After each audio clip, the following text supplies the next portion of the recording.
waxay ahayd nolol ku soo bilaabatay saaxiibtinimo, walaaltinimo, wada shaqayn, isfahan iyo sidoo kale xiriir soo jireen ah.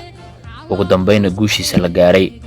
hambalyo waxaan hambalyo u dirayaa qaaliladan iyo saygeeda Raaga Cabdi.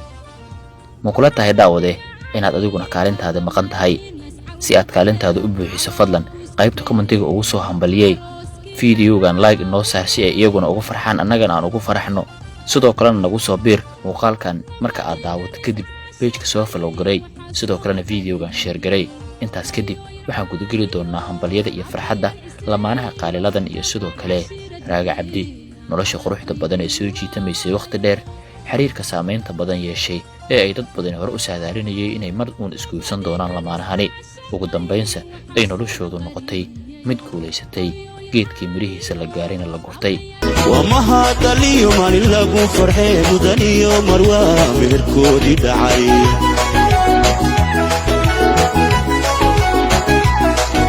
مرحبا يومي ذكتيس لهلا سعبي مشهد ودشو أروس وما هدليو من لغو فرحي مدنيو مروا مهركودي دعاي. guur lagu nagaadiyo calaf waxaa helan nasiib leh. waxa badanaa baraha bulshada la isla dhaxmaro warar aan kalsooni buuxda lagu qabin oo muujinayay guurka qaaliladan iyo Raaga Cabdi.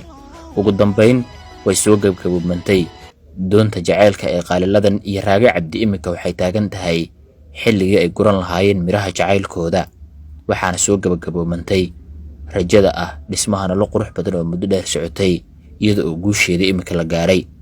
fanaaniin badan oo Soomaaliyeed, wariyaal iyo dad kale oo baraha bulshada caanka ah ayaa u soo hambaliyay fanaanada qaaliladan iyo saygeeda Raaga Cabdi oo iyagu ugu dambeyn ku aqalgalay gudaha waddanka Kenya.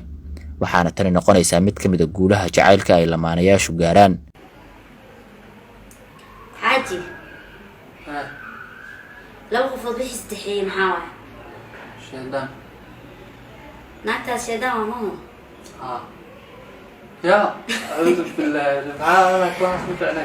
waxa ay muddo jirayeen jacayl la jaara kii Qays iyo Layla, balse guushiisa la gaaray.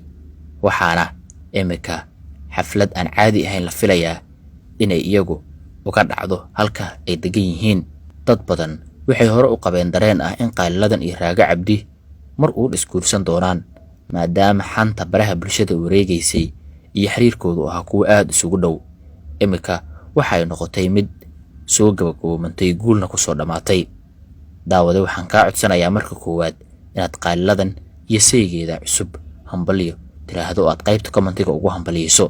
balse daawade adiga oo qaaliladan u hambaliyey miyaad fiidiyogan inaad like saarto aad ku sharafto ilaawi kartaa. waana sababta uu barnaamijkan u yahay mid xiiso badan, aniguna aan idinkugu soo dooray inaan hambalyadan u soo diro lamaanahan nolosha iska doortay ee mid ka mid ah guulaha noloshooda gaaray. jacaylka jilliinka jacayl muddo dheer socday, gabagabada nolosha mustaqbalka iyo guurka guusha laga gaaray imikaba waxay noqdeen kuwo soo ifbaxay.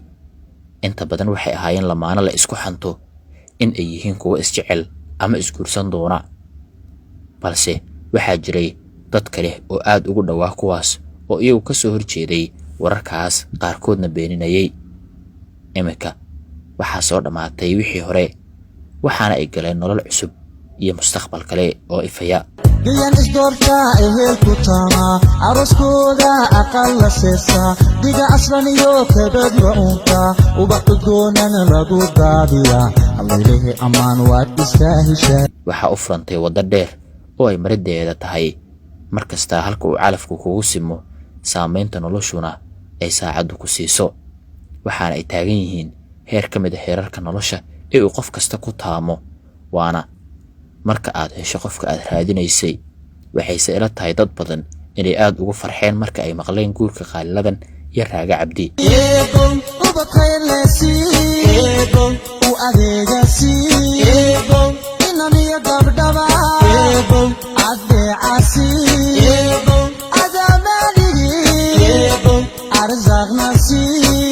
qaaliladan iyo Raaga Cabdi waxaan idinkaga tegayaa noqda kuwii isku waara ubad khayr qabna kala hela.